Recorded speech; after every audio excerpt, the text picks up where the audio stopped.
I'm Mark, I'm a GP based in Dublin, Ireland, and I'm a member of Irish Doctors who support medical assistance in dying.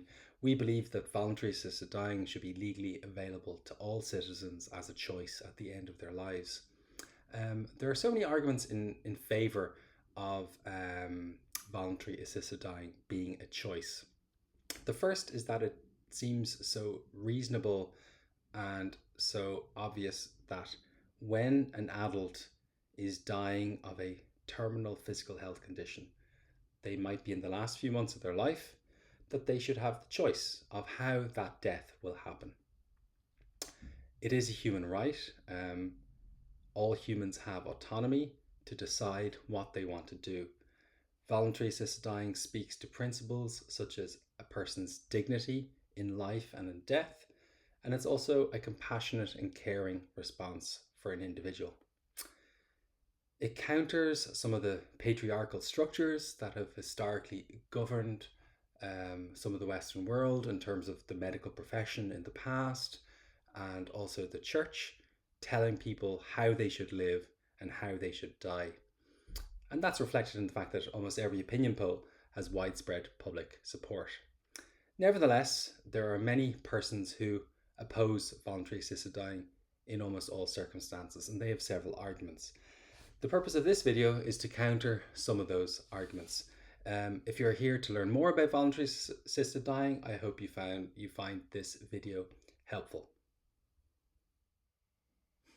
Okay, let's delve into the arguments made by those who oppose voluntary assisted dying.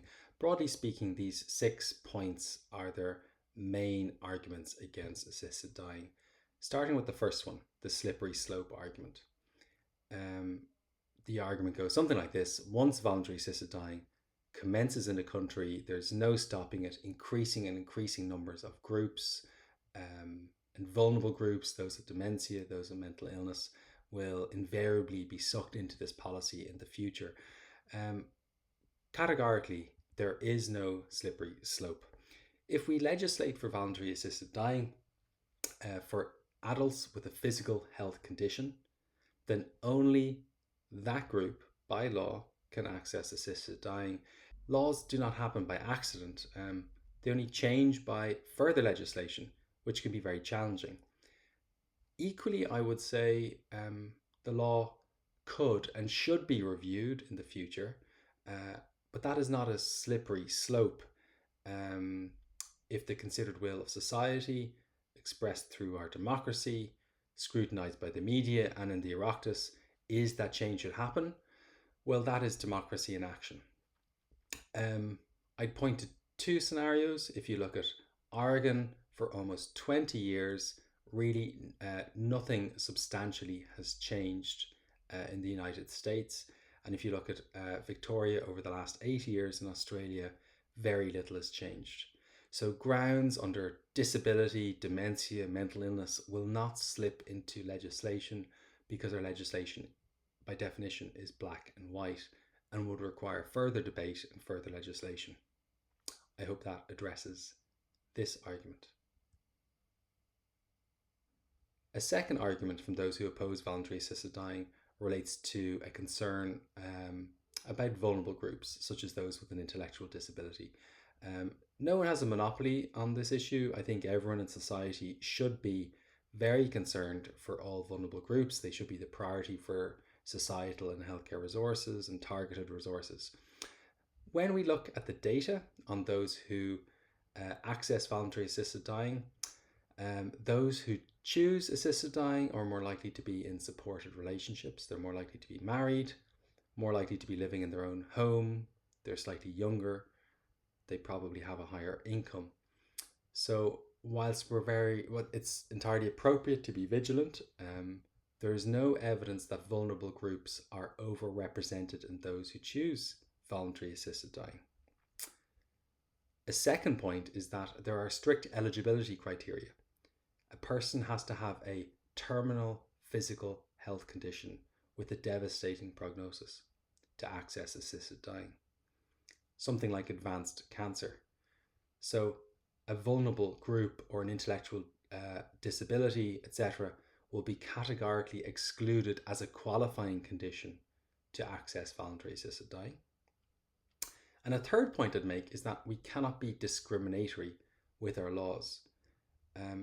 Persons who have a disability also have a human right to access voluntary assisted dying if they develop a terminal physical health condition, and it should be available to them as a choice.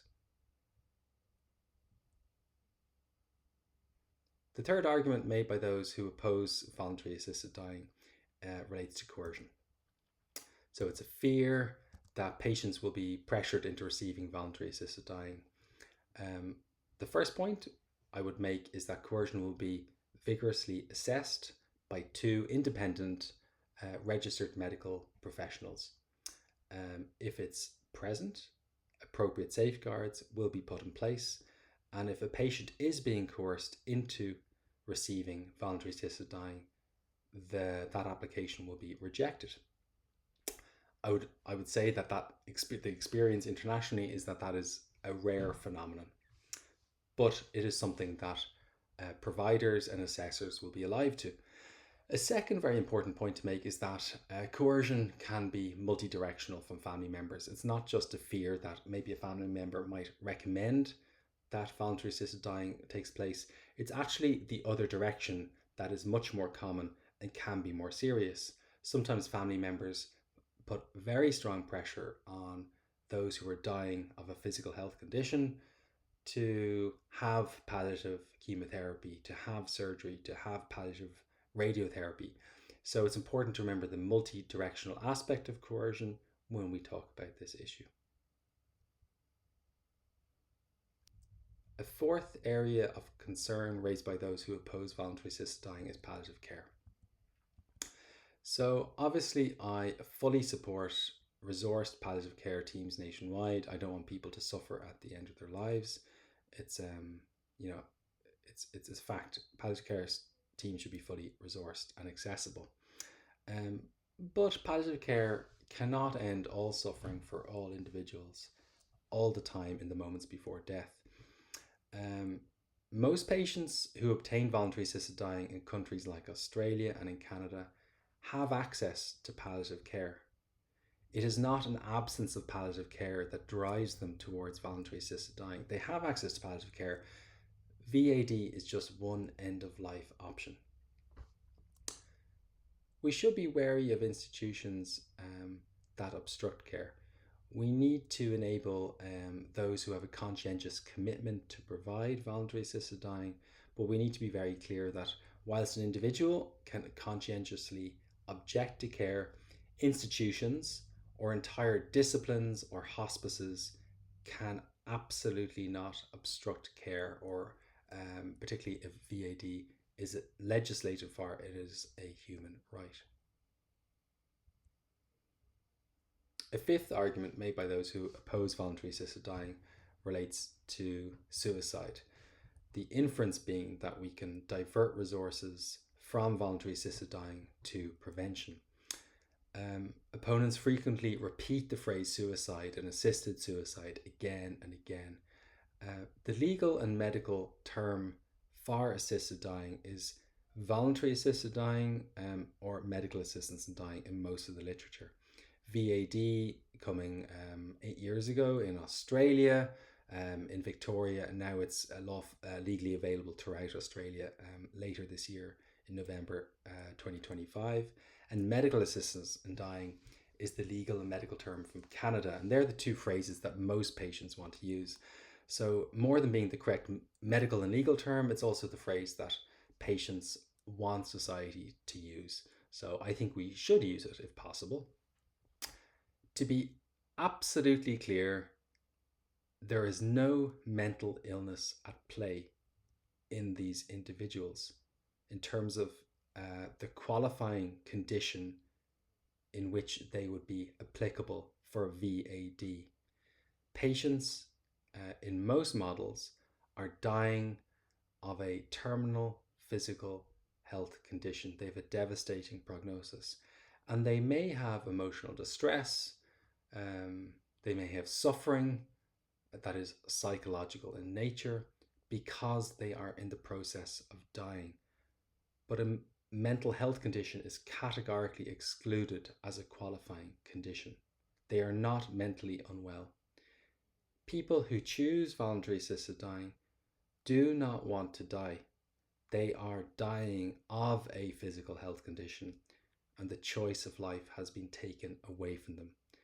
And I have a strong opposition to this argument being used in the debate, and I think it really reduces the whole argument regarding mental health, particularly coming from myself, a GP, who most of my work relates to supporting people with mental health symptomatology.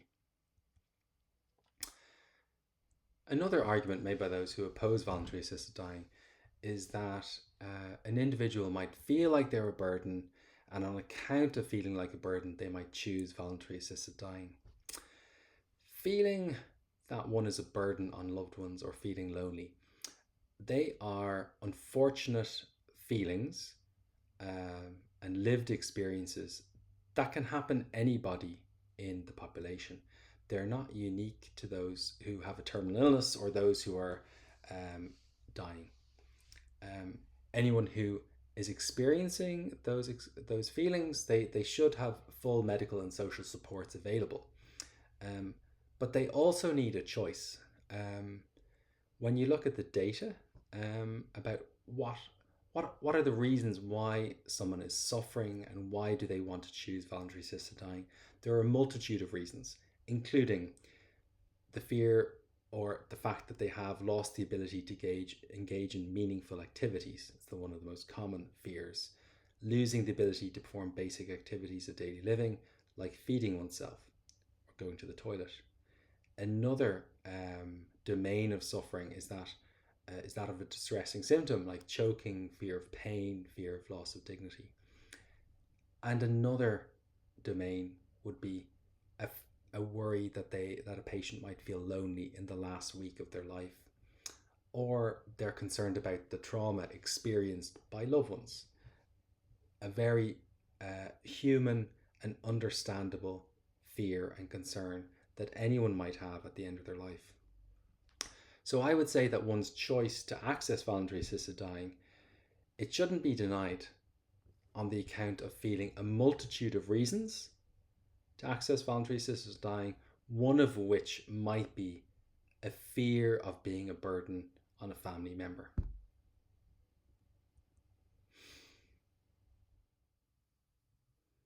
That brings us to the end of this video.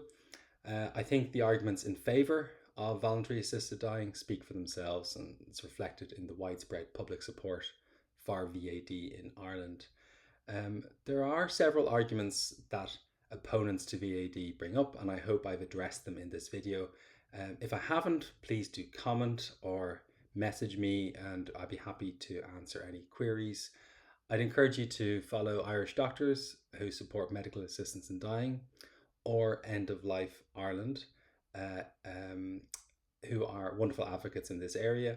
And I'd encourage you to maybe watch some of the other videos that I've made on voluntary assisted dying. Thanks for watching.